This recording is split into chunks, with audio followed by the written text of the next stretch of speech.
Dan Welden was also selected by Jill Moser, and he is the pioneer in alternative health and safety-oriented movement of printmaking and co-author of the book Printmaking in the Sun, which today we could have done, although it would have been too cold.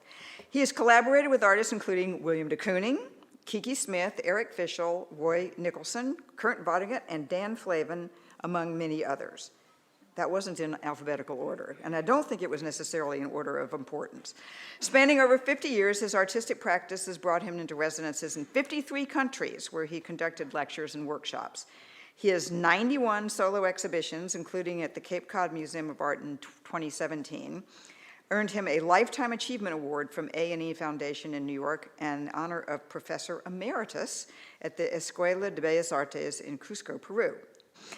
He's in the collections of the Baltimore Museum of Art, the Cape Cod Museum in Massachusetts, and the Portland Museum of Art. And he lives and works in Sag Harbor. And welcome, Dan Welden.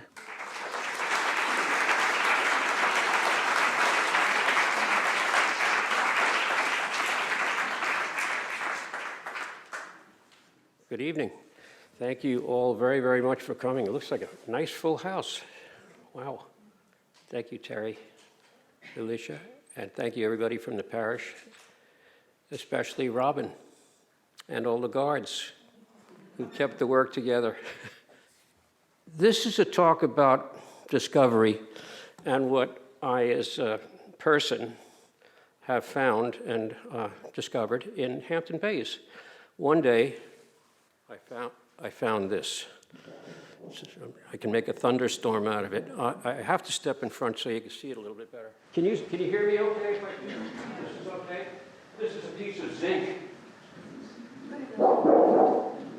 And it's I found it in Hampton Bays. There's a whole pile of them. And they were all glued together. They were sitting for 50 years. And I took a screwdriver and I pried them apart.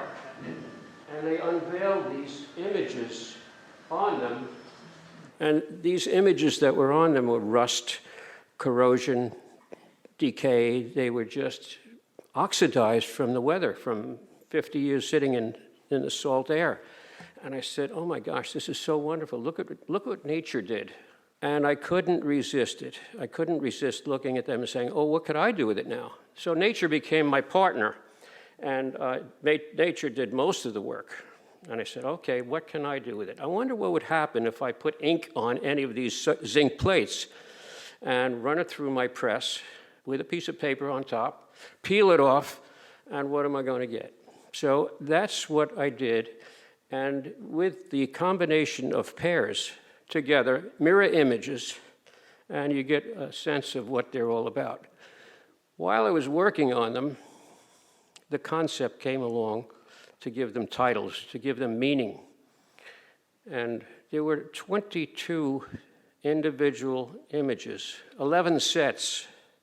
So 11 times 2 is 22.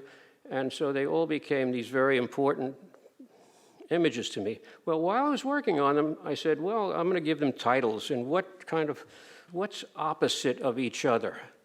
So, of course, if we go back to our childhood stories of the Greek slave, Aesop fables, and listen to what he had to say about grasshoppers and ants and hares and tortoises. They were all opposites of each other.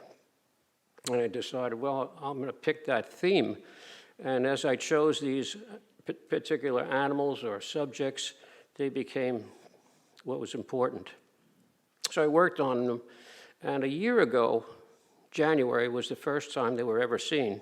And they were shown at the Adler Gallery in Port Washington, then went to Pennsylvania, Allentown, then it went to Columbia, Maryland, Greenville, South Carolina, Eastern Pennsylvania, and now I'm honored with this beautiful location. So it's a beginning. It's a beginning for me, not an end. There's a sequel from here.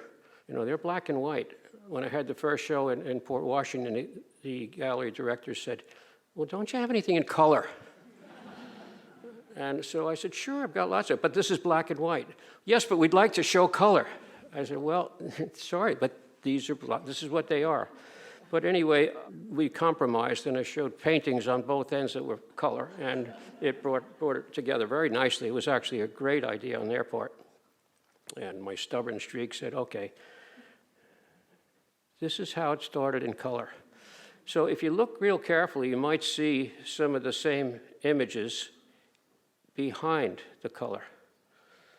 So the images are in there, the same Aesop's fables are in there, but now they're disguised with color. And what's happening here? Something else. And I'm having so much fun, probably more fun with this particular series of work than any other series I've ever done in my life. And why has that happened? I really can't tell you except the feeling. The feeling of joy and discovery keeps on coming every time I work on one of these pieces. I don't know where it's going. I don't know what I didn't know what I was going to say tonight, because that's the way I work, as more of an experimental artist as opposed to one that has a concept and an ending. One of the figures at this museum is Roy Lichtenstein, and he said that there's no creativity in my work. It's in the planning of the work. Well, I'm on the other end of that spectrum, where the creativity takes place during the work without a preconceived idea, preconceived notion of what is it going to look like. So this is what happens as it comes along. So what I wound up doing with these zinc plates, if you can see that, I scribed lines into them with taking a broomstick and an auger, and with two hands, and at a very comfortable angle, I kind of pushed and pulled and created, actually by digging in these lines, these furrows, the grooves, and those lines and furrows would hold ink. And then afterwards, I continued with the color work. Going the right way here. So the most important thing that I can possibly say is that I wish I could have met Aesop and heard him speak, and I would just love to hear what he sounded like talking with children and teaching them these different lessons in life. Because they were life lessons.